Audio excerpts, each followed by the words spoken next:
record as well. So, there we go. Good afternoon, everybody. Welcome to Tuesday's marketing webinar. We've been doing this for nearly a year now. Goodness gracious, yeah. And we'll be here every Tuesday. We'll be even here on June the 22nd.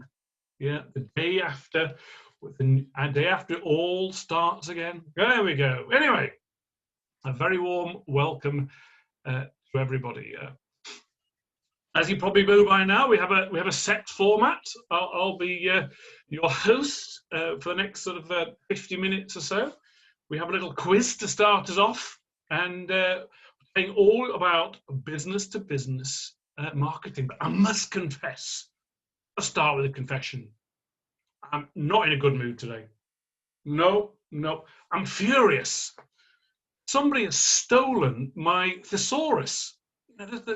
Furious. No other word for it. So I was out in the town this morning. I met a friend this morning in town. Always like to have a walk out into town. Bit controversial. She's very she's an activist, a vegan activist, no less. And she said to me, "People who sell meat, they're disgusting." I go, "Oh, what about those who sell fruit and veg? They're grosser." Anyway, after that, I took my nephew to the swings and slides, and he was complaining all the time. He said, "These swings are too high." I said, "Look, be quiet and keep pushing." Anyway, so we must move on. So actually, I just indulge you for a moment. I got an email through. I'm just going to read it to you about last week's webinar. This is here. So I took some observations on the webinar. I really enjoyed it, and I wrote back saying that's good. I said, "How could it be improved?" And they said, "Well, I think you should improve the ending." I said, "How's that?" "By bringing it a lot closer to the start." I'm not exactly sure what to make of that. Anyway, let's better move on. Better move on. Otherwise, time waits for nobody. It's not time. It's not the date that counts. It's the data. So we're told. So right, here we go. Now, as always, we are recording this. For those of you who have difficulty sleeping, you can always revisit this on YouTube. You get a copy of the slides, and as I say every week, for those of you who would like some one-to-one assistance, there's always available and funded by my favourite council, Hull. I have to mention that as well. And if you fancy saying anything on social media, then you have the relevant hashtag and the relevant Twitter handle, especially after last week where we did all about Twitter. So, the 22 of us here today, and as always, we like to start with a little quiz. What's today's quiz about? I don't know, let's push a button. But before we start, time permitting, I'm going to show you a little something today. If we can get it working, we might be looking for a volunteer. But you don't know what you're volunteering for.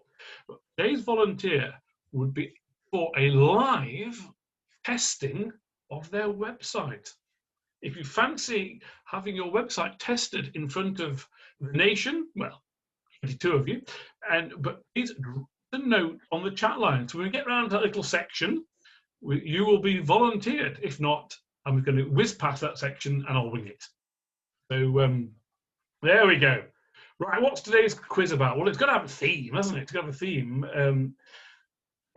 What's today's theme? Oh no, I know what it was. Yes, that's it. It's all about business-to-business marketing logos. So, today's first logo. Does anyone know whom that belongs to? Let's have a little look on the chat line. I seem to be picking them up at the moment. Anyone want to volunteer what that is? Yes. Well, things can. Delta Airlines. Yeah, things are taking off now. So, go on then. Next logo. Who would like to share who that might be?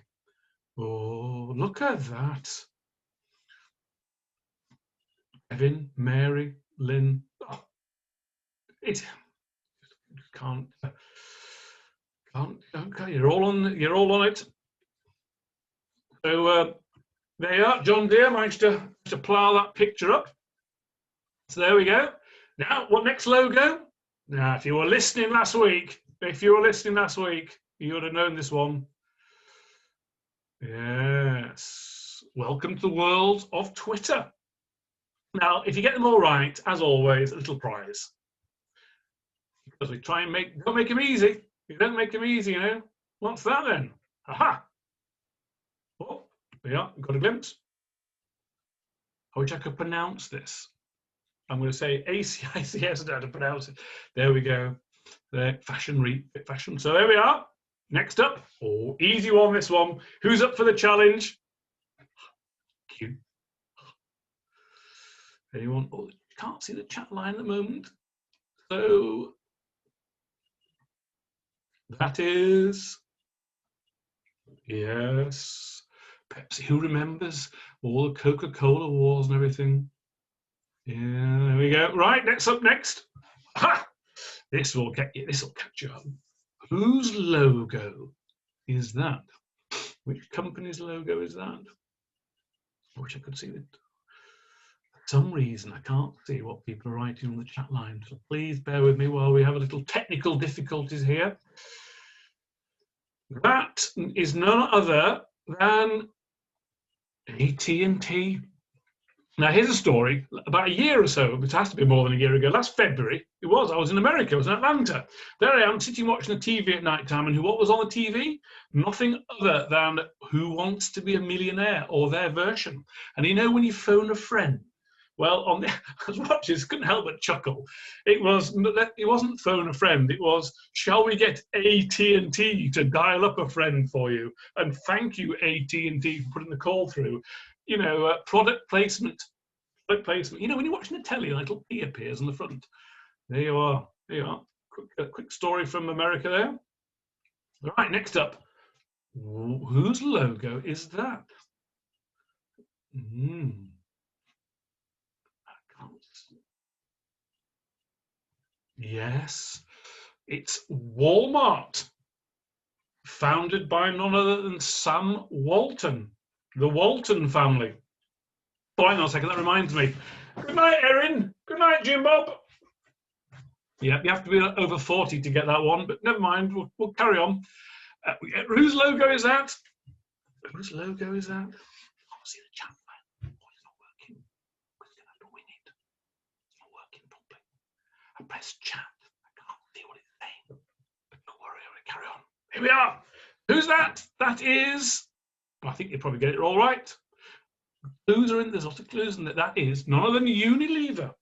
Yeah, Unilever. And look at all the animals and shapes and living organisms in that. Right, next logo. Now this is a toughie. I'll be surprised if anybody gets this. More of an animal theme, business famous logo. Who's going to get this one? I'm going to... Actually, I'll tell you what I might do. I'm going to stop sharing and I'm going to start again because the chat line will be working better that way, I think. Well, it is Nestle. Don't get that. In the little top corner is the logo.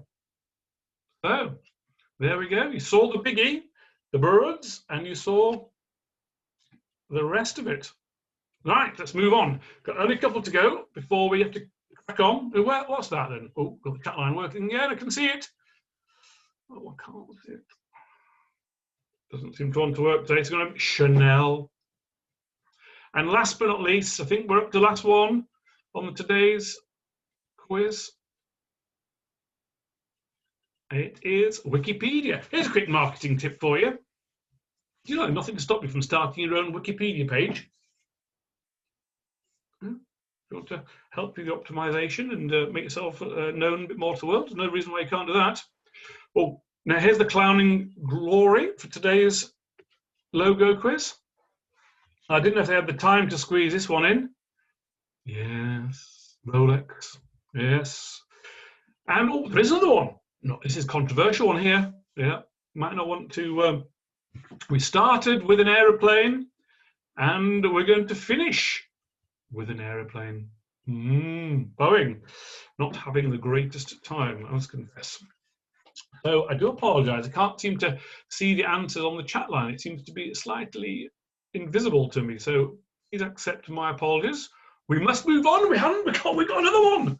Gosh, hey, look at this one. This is my favourite one. Favourite logo. You can't see it. I'm going to stop it. I'm going to stop the sharing, and I'm going to go back, start the sharing again. Oh yeah, you've all got it. Mary, Claire, and Lynn all got it. Yes, it is.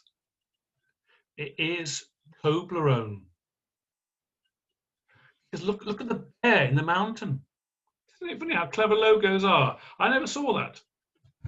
You know, and so they are called Toblerone.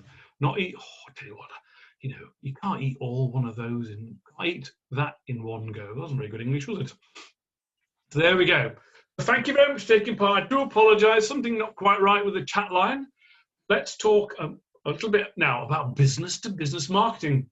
Give the indulgence for showing my office there, just in case you wonder where I am. I'm in the bottom left, and so there we are. That's business-to-business marketing.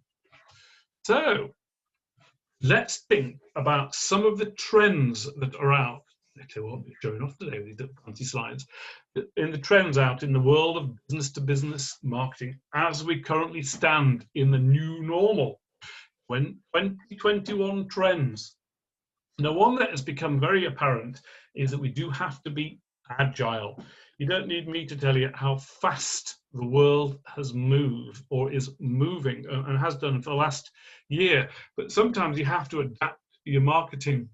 It's been well proven that when KFC had to can the idea of using finger licking good, so you've seen a whole shift in the way that businesses, whether unfortunate in this situation, and showing people pictures in crowds and the like wasn't inappropriate. So you do have to be, for expression, on it. So think about absolutely agile.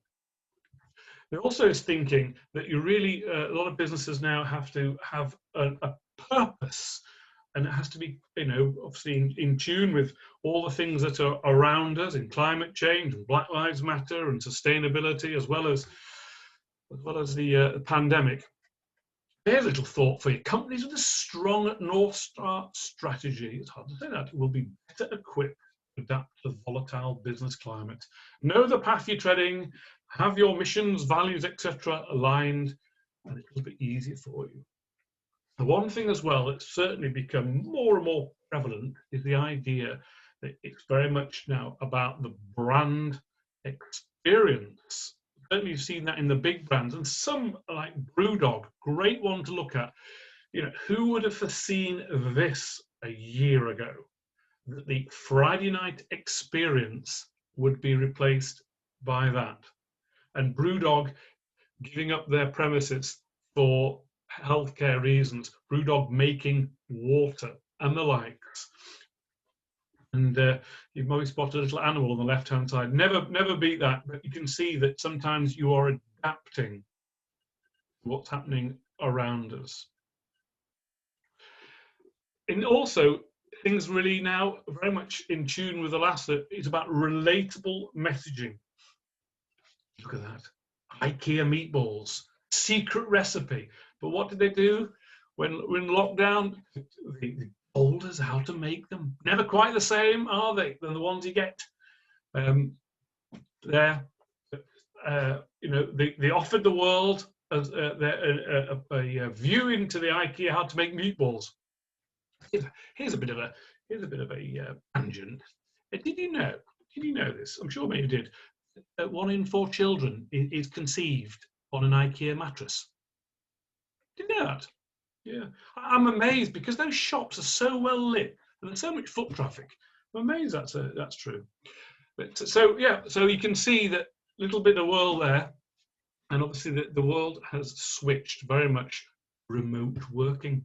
When was the last time you shook hands with somebody? Or when the last time you're going to likely shake hands? But we have had to adapt.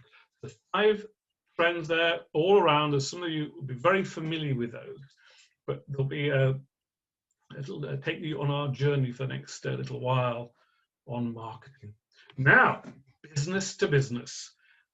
I've always said, and you've heard me, for those of you who are kind enough to attend on a Tuesday, marketing ultimately, there's about 100 definitions of marketing, but ultimately it's about who is your audience, what's the message, and how you're going to reach them. Who's your audience, what's your message, and how you're going to reach them. You can't invariably market to anybody.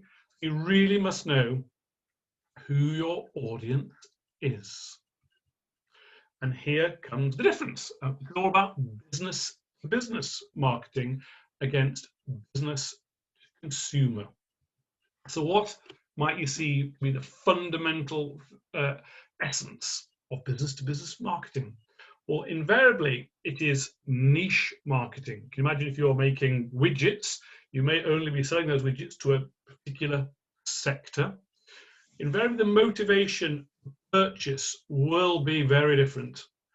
You know, if you go into, those of you who've ever sold or marketed into the utility sector, or involved in companies, their purchase is on least whole life cost, the capital purchase, which leads on that they're thinking that invariably a lot of business to business decisions may well just the ultimate decision may be a return on investment.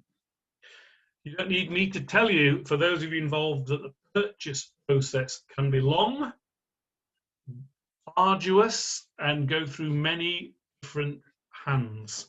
The actual process may well be very complicated. Any of you involved in public sector marketing and selling to the public sector will know that to be the case, particularly having to meet procurement thresholds, even because we're following on the OJEU rules. It's the the official journal of the European Community. The procurement rules are still applicable for the next 2 years. You're thinking that's going through that process. The other thing as well, and I'm going to return to this issue about the decision making may well involve stakeholders. So here is a very succinct summary of the differences. So you could argue that the target market is small or niche, business to business, larger by definition in consumer, maybe a multiple purchasers, single purchasers, multiple step, single step. Sales cycle sometimes can be years, as opposed to seconds. And the sales driver may well be relationships and information as opposed to recognition and repetition. It's a different beast. There will be overlaps, but I do think of it as different. So invariably, if you look at a couple of examples of websites of companies here for Salesforce, the messaging is different. Connect your customers in a whole new way. Very different than you may consider consumer marketing. It's the value they're offering. And here, just for a packaging business, customized packaging, although they do err towards a shop, but you can see that they've segmented their market by the type of materials that you use. It is a different beast, a different philosophy. So, having disseminated the difference between B2B and B2C, let's swiftly move on. And here, you've heard me say this numerous times. There are invariably 2 distinct ways in which you can achieve sales. One is to find new customers. The other is to get more sales from your existing. And so the thinking is that it's much easier to market yourself to people who you are familiar with, who are existing customers, than they are prospects. If you remember anything from today, given that statistic, a bird in the hand is worth 4 in the bush. So I think that you may wish to start, or I'd strongly advise you to start with your existing clients. So the thing then is to think very much about trying to nurture your customers. So a few little tips here is to help them get value from the products. No client is a mind reader. You have to remind them. So you're all the time giving them information about the value you can get from products, which is the classic added, well, upselling, cross-selling scenario. Forward useful information is always a thing to do. Keep in contact information that may be of great value to your clients. And the key thing I would also advocate more so than ever is to be in regular contact with them. Now, what is regular? Well, have you ever thought about asking them how often they wish to be contacted? Let me ask this question, a rhetorical one. How many customers have you spoken to today? And I mean spoken to today. I can talk faster than I can type, and I can build empathy by talking to people in a way that can never do that by email and the likes. So there's no harm in actually picking up the phone, which is a theme I'll return to in a moment. And always to be thinking that when a customer orders from you, or there's an opportunity to quote for work, thank them and always follow up. It is the idea that your customers are really important to you. But the question then would be, how important are you to them? So it is not a classical two-way street, but thinking very much is about keeping in a regular contact. And ideally, to try and align yourself with their goals in the same way that you'll see that in key account management at big multiples, where the likes of Kellogg's tend to align themselves with Sainsbury's, whatever it might be. It's about alignment of goals between you and your clients. Now, one little thing, one tip they may wish to think carefully about with your existing customers is this. Always try and show them the future, the things that you are working on, your feedback, and actually they may be able to help you if you're doing market research, market testing. Tell them what you're thinking of doing. I'll come on to this in a moment in a bit more detail to give you a live example, which is here, no other than this. Here's an example of some business-to-business marketing that's been done recently. Date is indelibly imprinted in the American psyche. Because January the 6th.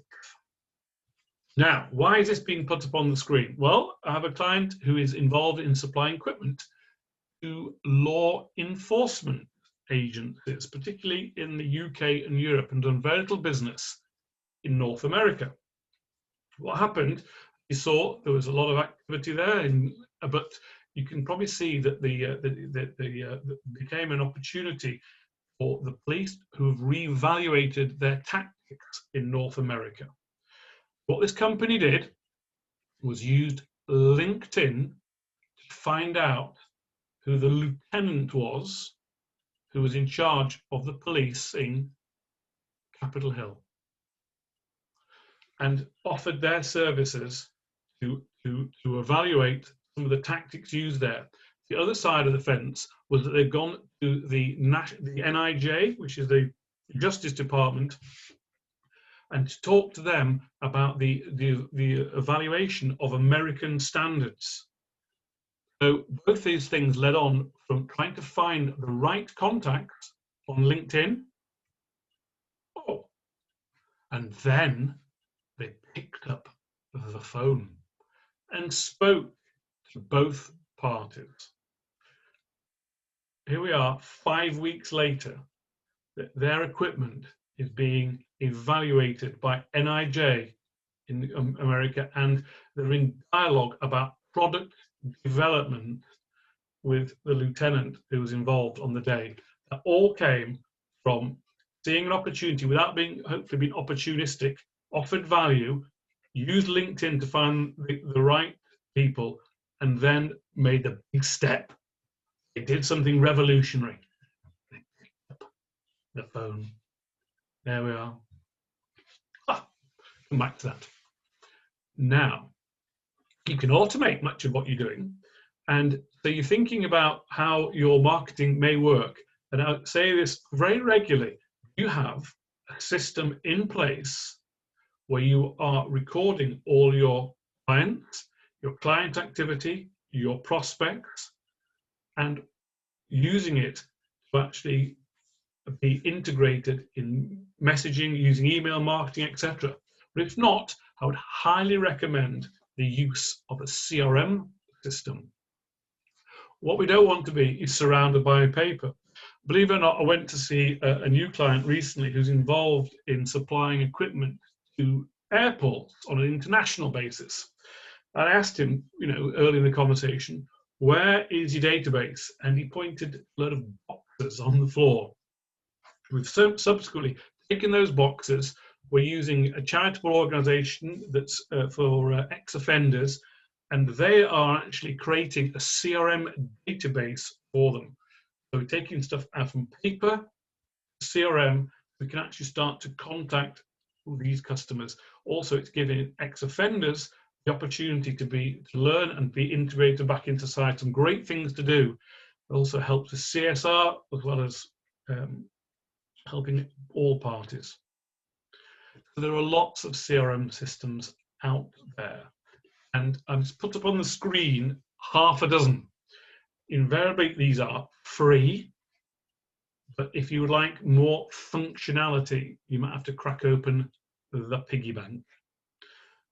I can speak on behalf of certainly two of those systems that work extremely effectively. Now, one way in which they can work very effectively to help you with your business-to-business marketing is to integrate them with your website.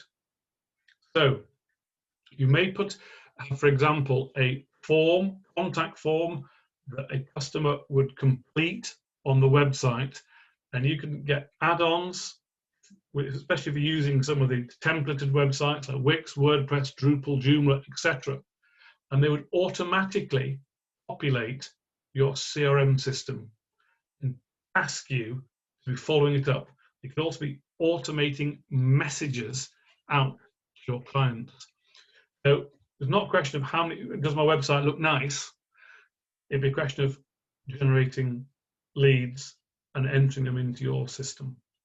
Yeah, so all of those systems there will integrate largely with a lot of the websites that many of you may be using. So, do you know, still the best form of business-to-business marketing is what? Word of mouth. Shout me down if I'm wrong. So, suspects become prospects, become customers, and if you do a great job for them, they'll become advocates. Sometimes it's worth looking. If you look at your customer listing and looked at your top 10 customers and you had a piece of paper with their names on and wrote down next to them, how did you get that business? I would probably get a few pennies out of my pocket and say, I'd probably at least half by word of mouth. Word of mouth isn't something that just happens. Sometimes you actually have to make it happen. So customers who've had a great experience are far more likely to become advocates. But what I would really encourage you to do is actually ask, be proactive. If you do a great job for company A, you'd ideally like a referral to company B. So I do say this regularly. Please speak to your clients and don't be frightened of asking for referrals. The example I always choose, going back a little while, I remember going to visit a company in Thirsk on the industrial estate there. I'm working for them, get to know them. Hopefully, I was doing a good job for them, and I asked them how well they knew their neighbours either side. And they said, very well. Well, then I said, do you think they would benefit from services I've offered you? Yes. Well, can you make, and there then, they made an appointment for me finishing just to go over the road and speak to the other company. I asked. I had a referral to the business over the road. If not, you can always use referral programs. Now, the other thing I would probably highly recommend thinking about is to become the eyes and ears of your clients. So if you see a potential opportunity for one of your customers, look for them, and you see that where they might fit, and you can always refer somebody to one of your customers, especially often it's known as backselling. So if you do that, that is an integral part of what business to business is. So, for example, if I turn the clock back to when I was involved in the construction industry, often I would speak to a builder, and the builder would want to use our equipment as a manufacturer, and we would refer that inquiry through to a builder's merchant or a contracting business. So in effect, we were generating demand for our product, our customers. What could be better in terms of business to business marketing than to feed your own pipeline and to feed your customers' pipeline? All the time, be thinking about asking for referrals. We all know somebody who may need your services. Here's an example through Dropbox. Get up to additional free space just by inviting your friends. That's a referral program there. So it's business to business scenario. It may not be applicable for many of you on the webinar, but think about using a method to feed your customers. You're giving somebody more as a benefit there by inviting somebody else. So very much think of the buyer's journey, that they are strangers. So this is this awareness stage, the consideration stage, and decision stage. Very simple process. Think really carefully about that, and hopefully after that there's an advocate stage. And really, two ways in which you think about your marketing. One is inbound and the other is outbound. So I'm just going to spend the next and the final bits just to go through all little tactics, inbound and outbound, for your business to business marketing. In effect, you're outbound with any kind of marketing where the company initiates the conversation and you're being proactive, you're sending something out. And here are just atypical examples, where the emails, newsletters, direct mail, phone calls, and like social media, you could construe. It fits in both camps. It is known as in effect, push strategy. Messages are going out from you. By definition, you can work it out. That marketing is there that attracts customers. You produce something, great content, experiences, and people will find you.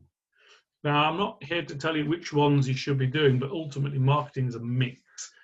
So a degree of inbound and a degree of outbound.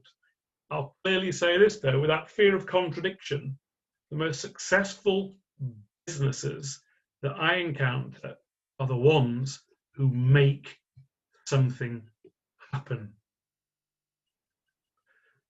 Well, my first boss said to me, lad, you don't get business sitting on your arse. Pardon the French.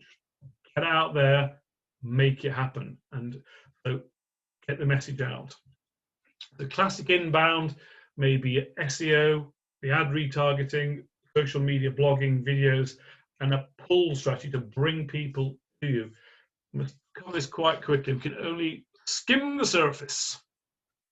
Push versus pull. The real question then, which tactic principle are you going to use to reach your audience? Now, the critical thing here, as I mentioned earlier, marketing is very much about the audience, the message to them, how you do it. What you want to say and what they're interested in are two different things.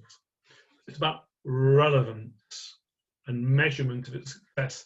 But what I'd probably suggest before you do any marketing activity is do some test marketing, see if it works. You may have a client you can speak to and they will just give you feedback about whether they think it will work, or you just try it with a small number. The classic one is email marketing. You may have 10,000 or 1,000 email addresses. Well, you don't send it out to all of them.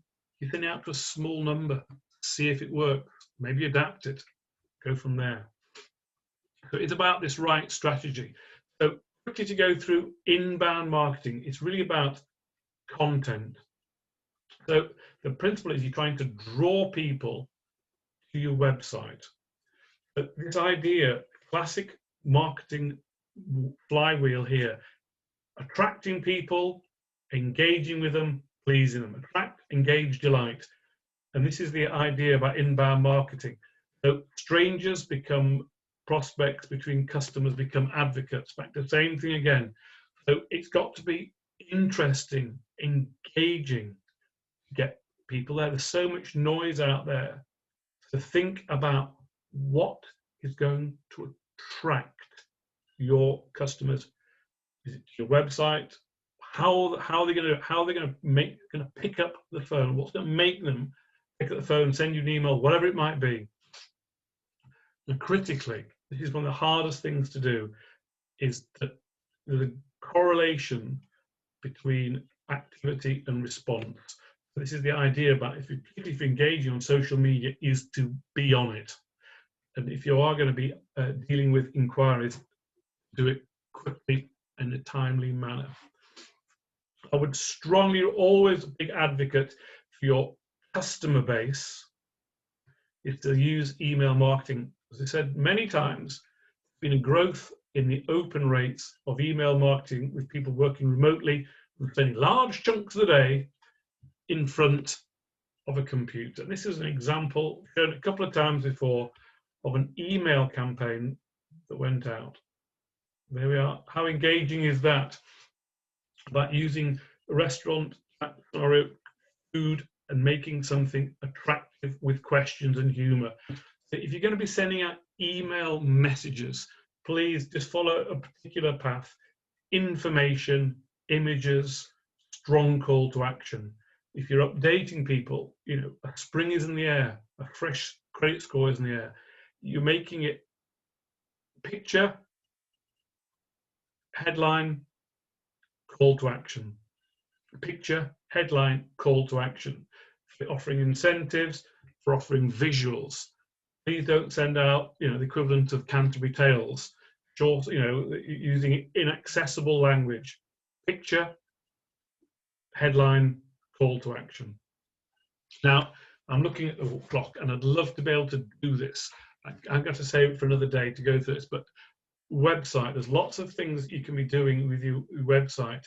But the question I'd always ask is this: does your website pass the granny test? What's that, Simon?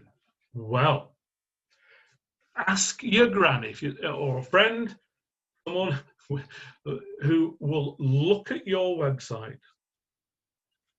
and with a critical eye and tell you what you do, but ask them the value you offer clients. I did this at Christmas in a different way. I said to them, we're on the family, well, we're on the family Zoom, we should say. And the day we could all get together, I said to the mother, 85, I said, what do I do for a living? She said, you help companies with their marketing. So that's great. You know what I was doing? Granny did. I asked my brother what I was doing. He said, he's a bit of a comedian. He said, you just drive around Yorkshire talking rubbish to people. There you are. Well, you know, you pay your money, take your chance. ask somebody to look at your website and clearly identify what you do and the value you offer people.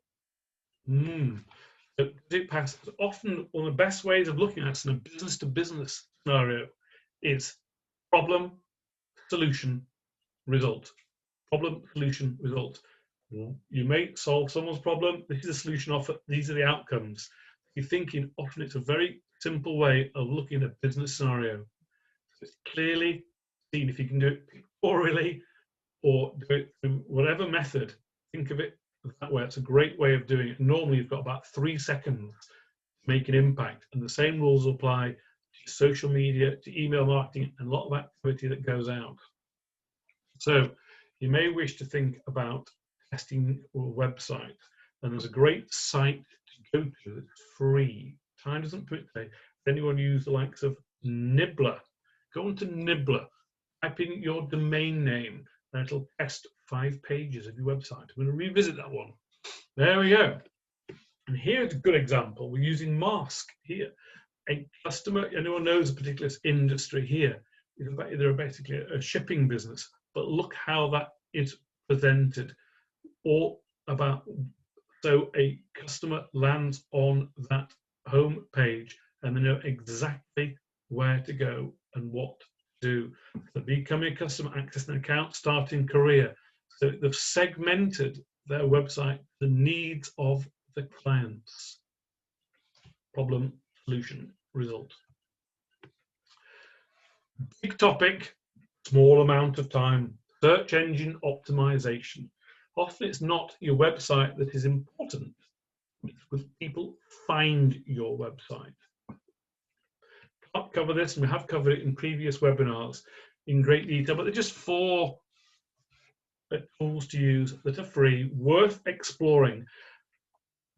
Type in your domain name into these particular websites, and they'll give a report on the performance of your website. Also a great, with the exception of Google, great place to go to actually look for keywords and look for related keywords. So I get a copy of the slides, worth going to. The other thing to think about is there's many things spoken about Google's algorithms, of which there are numerous. The one that often is alluded to is Google Eat. So your website should show expertise, it should show authority, and it should show trustworthiness. Worth going and Googling that to see what do you have to do to make sure that it's about a user experience. A classic way in inbound marketing is then to get the pen and paper out, or the keyboard out, to think about blogging.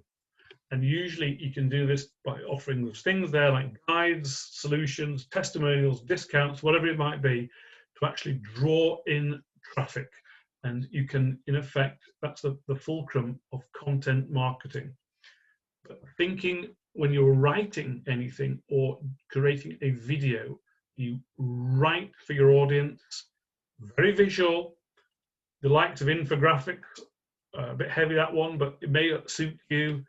And I've often referred to likes of Canva, Venngage, and Pictochart are great places to go to create infographics. There's lots of graphs and charts you can do that would be, here's an example on the screen, the fun element for animals, but so much you can do in pictorially demonstrating your business. And please don't ever be frightened of thinking about creating a calculated risk in the same way as a newspaper editor would.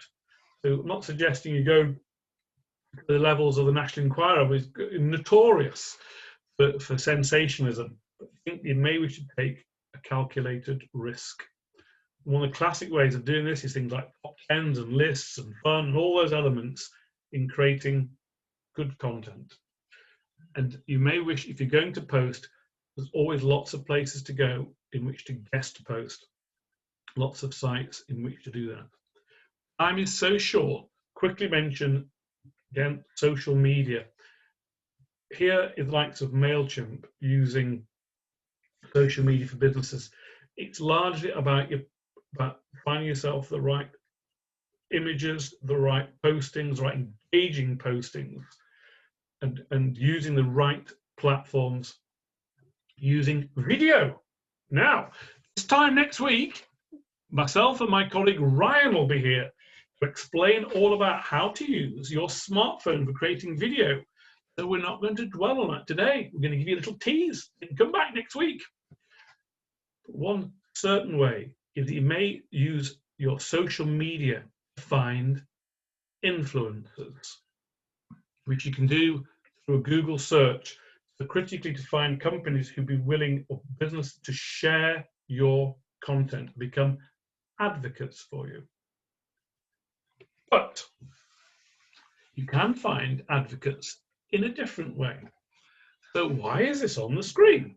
Well, I've been working with a company that supplies equipment to the ambulance service, and they like very much to do business with London Ambulance Service. And they have tried through, the history was through procurement and through stores and supplies. And then they did some market research, and they realized soon that the London Ambulance have an equipment group who meet on a monthly basis, and that information is in the public domain. It tells you who attends the meetings, what was discussed, and there's a précis of the minutes. And do you know who some of the biggest influencers are in terms of supplying a lot of equipment used by paramedics? Well, the unions. The unions are there to protect the best interests of the paramedics. So what happened for this particular organization I was involved with, we created marketing content all geared around the health of paramedics, lifting, back injuries, all the statistics. We approached the unions and said, this is great for your members. We went through the back or the side door. We got a meeting at the London Ambulance Equipment Group, and we gave them a product that we believe would prevent back injuries for paramedics. That is business-to-business marketing by going through influencers and stakeholders, not through the procurement avenue, not through tender, not through the front door. We came through the back door. We found the influencers and the stakeholders. So the key thing often when you, that's a little detour from social media. If you're looking to develop social media business to business, don't post, engage. Look at those eyes. Engage. But I would really encourage you to invest your time in social media listening tools. Encourage, look and using it very much from an engagement point of view, in fostering reviews, all the surveys, all the things that can be done to actually get engagement as opposed to just posting. There's a lot to be said for social. A lot of people use it purely for listening, but to listen and engage. So, 5 minutes to cover all about outbound marketing for business. It is about being very strategic, not carpet bombing. But if you are going to crack open the piggy bank and advertise, you have to think really carefully about where you're going to do that. The largest advertising platform is Google. So running digital ads on pay-per-click, but it might well be worth investing in retargeting those businesses who arrive on your website, and you retarget them. We'll cover that in more detail further webinar, but it's much more strategic. Now, the biggest fear, the cold call. Oh, not going to do that, not going to do that. Well, I've given 2 examples already of approaching the London Ambulance Service and the national, the police in the United States. What have you got to lose? Pick up the phone. Again, know who you're talking to and to reach them, but I would really encourage a lot of businesses still start that way if you're big enough and brave enough. Print and direct mail. Whoa, is direct mail dead? Oh, well, there's a question. Giving, receiving, handling tangible objects remains deep and intuitive. Now, direct mail, I don't think is dead as long as it's correctly targeted and followed up. So, vision, hearing, smell, touch, and taste, the 5 senses. I still go back to the story about sending something out to somebody and following it up, being very creative. It is challenging with people working at home. You have to think really carefully about your audience and how you're going to do that. So it's worth being, if you can be very careful in how you do this. But for example, it's not difficult to send things, equipment, to the likes of the London Ambulance Service and public sector bodies. Into private sector, it's a slightly different beast. So think really carefully about doing that. And if you're going to do anything, make sure you've got the design and content right, and probably worth investing money there.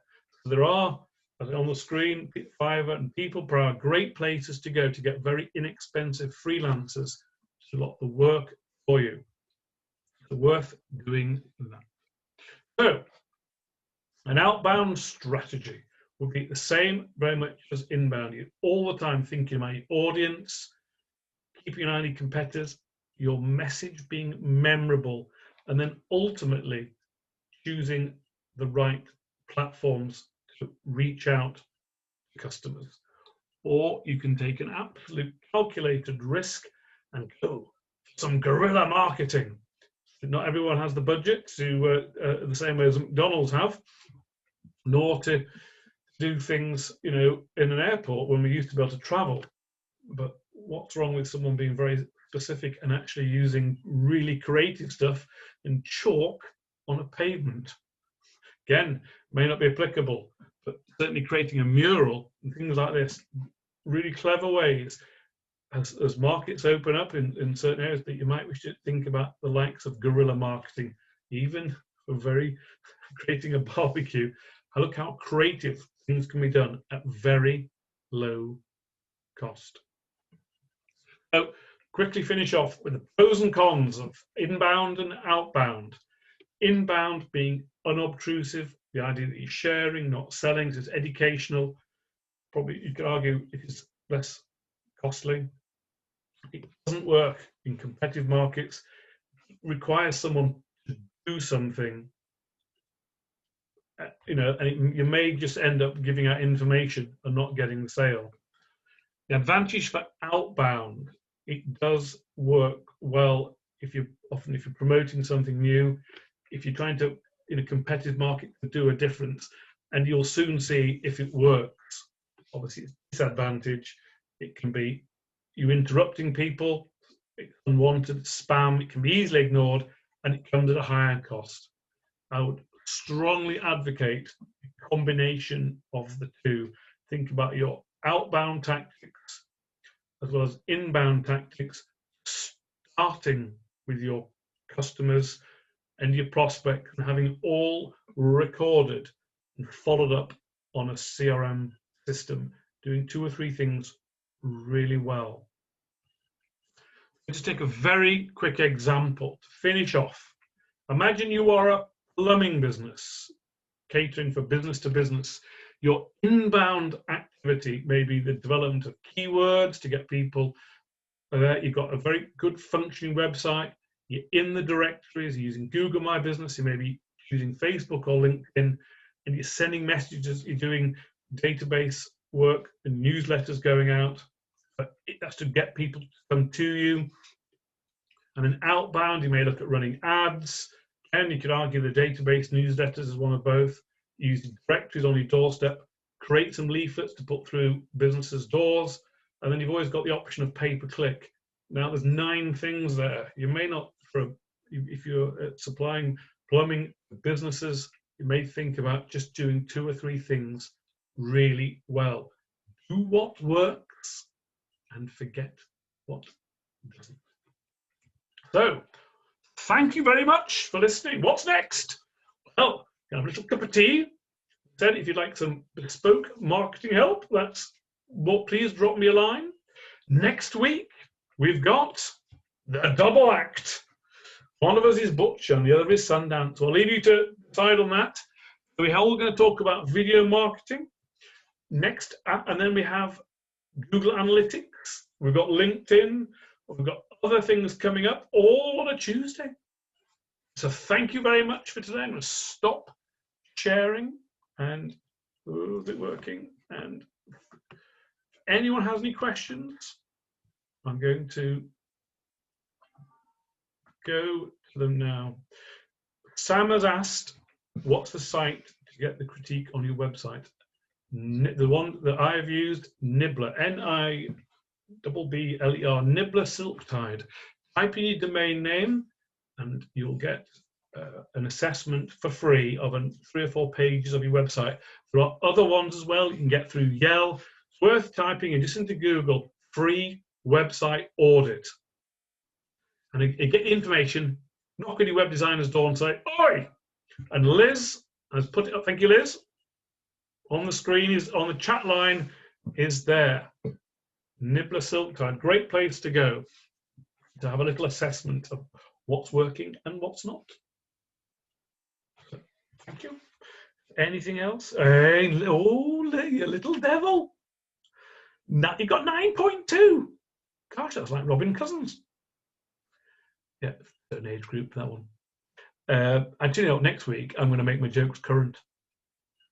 I've been saying that for 40 weeks. Someone said to me, at the moment, we're facing a dystopian future right now. Incredible that. But then I've been reading 1984 and things were a lot worse back then. It's an old one, that one. But it's worth a try, wouldn't it? Always end with a smile. Yeah. I thought, how often on webinar have you heard the word dystopian? Yeah, me neither. Right. Unless there's any further questions. Oh, there's another message. Another message. Oh, what's another message saying? What does the word dystopian mean? No, it doesn't say that. Power tool.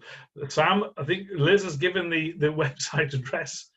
So have a little look. Hope that's helped. Don't want to be an advocate for someone else's website, but that's just one that can be used.